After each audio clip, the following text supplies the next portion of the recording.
이승우 변호사 모셨습니다. 어서 오세요. 네, 안녕하십니까. 네. 그리고 주말들 잘 보내셨습니까? 지금 제가 아침에 칼럼 옆에서 듣고 지금 막 들어왔는데요. 네. 저는 이렇게 생각합니다. 방파제 어떨 때 좀 이쁘지 않을 수도 있고 네. 기능적으로 좀 더 잘 됐으면 좋겠고 여러 가지 일들이 있을 수 있겠지만 방파제가 없다라고 하게 되면 사실은 여러 가지 큰 범람이 이루어질 수 있는 문제가 있어서 네. 오늘 박사님께서 말씀하신 것처럼 윤석열 대통령이 우리나라의 자유우파의 방파제 역할을 지금 하고 계시니까 그런 점에 있어서 더 힘이 좀 모여질 수 있게끔 됐으면 좋겠고요. 네. 저는 또 박사님께서 지난주까지 말씀하셨던 내용에 대해서 저도 사실은 들으면서 잘못되다 이렇게만 생각하지 않았던 것이 과연 현재 여당이 역사적 정치적인 정체성을 충분히 정립하고 있느냐. 네. 단순히 이 표현을 뭐 좀 약간 강렬한 표현일 수 있겠지만 인생 이모작을 위한 기회주의자 정당으로 되고 있는 것은 아니냐. 네. 이런 점에 대한 지적은 사실은 이념적으로나 사상적으로 굉장히 많이 좀 지적되고 있는 부분을 지적하신 거라 생각하고 그 점이 꼭 투표장에 나가기를 원하지 않는다. 나가지 마라. 지면 어떠냐. 이런 이야기를 하고 싶어서 하신 것은 절대 아니다라고 생각을 합니다. 저는 최소한 1894년도로 회귀해서 사회주의 공산 정부를 수립해서라도 대륙과 관계를 회복하고 조국을 통일시키겠다라는 이런 형태의 사고방식을 정체로 수용할 수는 없는 사람이다 저는 생각을 합니다. 이런 점에 있어서 더 용기를 갖고 이 점에 있어서 서로 간에 이렇게 서로 논쟁할 수 있는 게 자유우파 아닙니까? 예, 그런 사회에 살고 있다는 걸 자부심을 갖고 앞으로 더 열심히 노력을 해서 40총선에서 좋은 결과가 있게끔 노력을 같이 했으면 좋겠습니다. 예. 예, 말씀 중에 김님 슈퍼챗, 제니리님의 슈퍼챗, 계속 슈퍼챗이 올라오고 있습니다. 고맙습니다, 여러분. 자, 방파제 말씀을 하셨는데 제가 이재명이한테는 방파제도 확 쓸어버렸으면 생각이 듭니다. 이재명이 선거법 위반 고발을 했습니다. 국민의힘에서. 네네. 예, 어떤 상황이죠? 지금 이재명 그 대표가 더불어민주연합 네. 비례대표 24번까지 서승만 씨까지 다 됐으면 좋겠다. 공직선거법상의 타정당 후보자에 네. 대해서 지지 발언을 할 수 없게끔 돼 있거든요. 선거운동 그렇죠. 하면 안 된다고요. 예. 근데 뭐 서슴없이 이런 얘기를 하는데요. 그러니까 후보자는 다른 정당 후보를 지지할 수 없어요. 예, 그렇게 하면 안 이재명이는 후보자잖아요. 네, 그렇습니다. 그러니까 그게 예. 선거법 위반인 거예요. 근데 저는 이걸 보면서 한 가지 생각은 들어요. 아니 이분은 완전히 노이즈 마케팅으로 돌아선 건가? 네. 이런 생각이 좀 많이 들고요. 두드려 맞을수록 오히려 더 커질 수 있는 구도로 자기를 이용하고 있는 것이 아닐까 네. 이런 생각도 많이 들긴 합니다. 현재 뭐 선거법 위반으로 결국 국민의힘에서 고발을 하겠다라고 얘기를 했고요. 네. 아마 이런 일들이 있어도 고발 조치 관련된 여러 가지 행동들 앞으로 계속 반복할 것 같고요. 네. 제 생각에는 네. 이 점에 대해서 오히려 더 활용하는 모양새를 좀 취할 것 같다는 생각이 듭니다. 네. 형사 사건을 많이 다루셨으니까 네네. 이제 흉악한 살인범이나 네네. 또는 강도범들 있잖아요. 네네.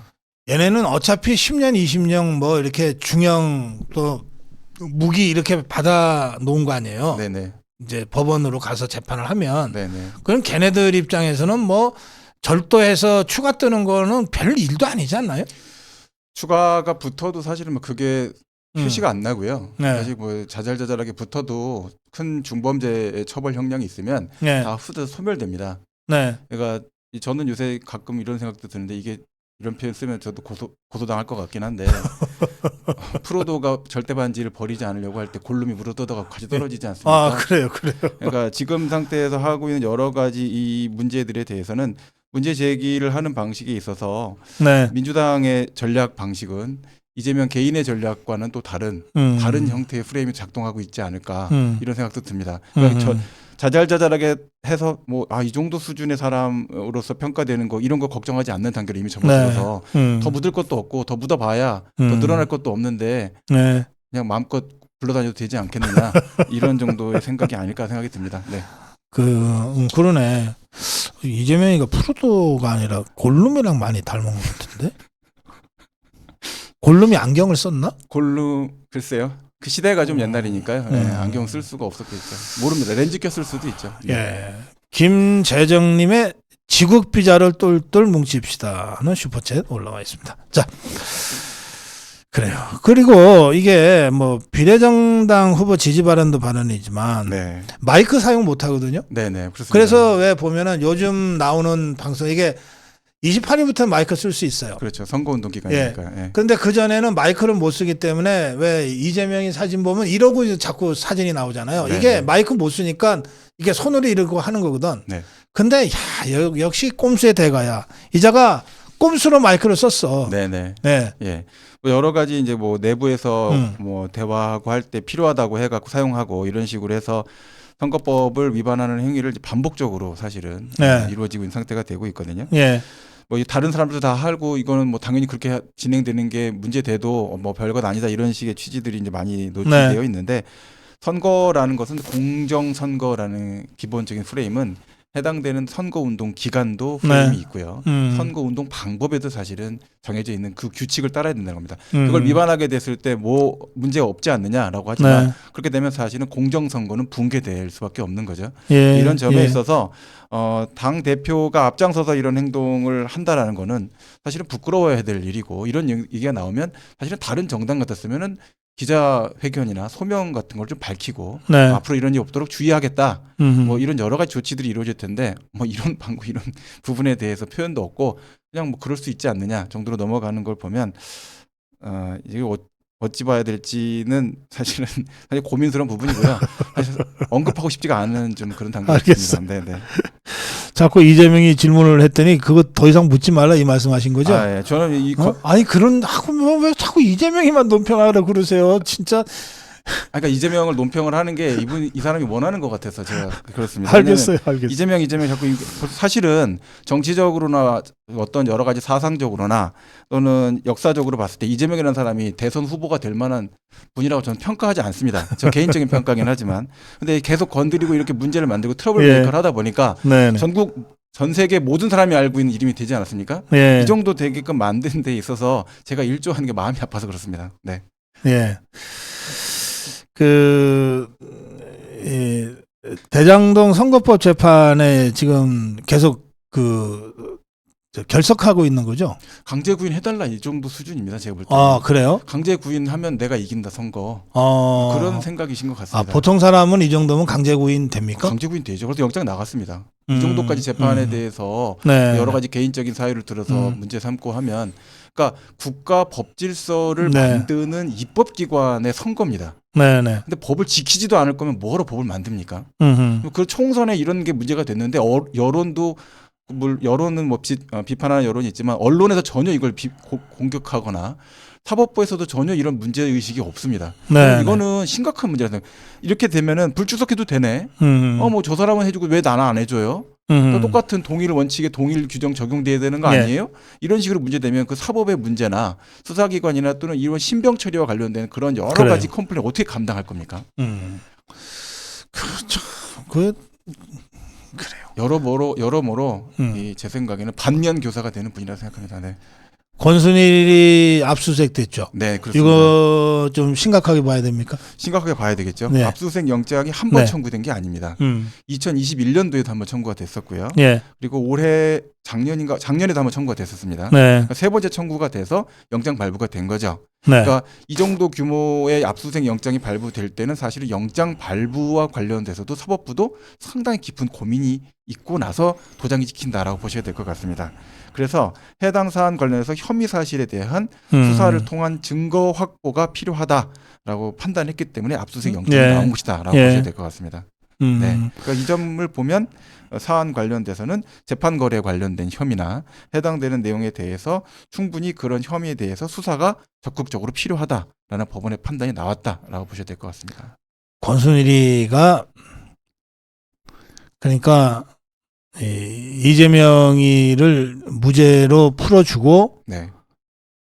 그 대가로 뭐 고문료가 됐건 뭐가 됐건 뭐 하여튼 50억 클럽에서 받았든 하여튼 뭔가 그런 거래가 있었다라고 하는 게 일반의 상식이잖아요. 지금 그렇게 명단에 올라와 있어 50억 클럽에 예. 명단에 올라와 있고 또 화천대유 고문료 받고 이렇게 했던 네. 분들 있죠. 예. 네, 그렇죠. 네. 근데 이제 그 사건을 바로 압수수색한 건 아니지만 결과적으로는 글로 가겠네요. 그렇습니다. 결국은. 네, 네. 예. 알겠습니다.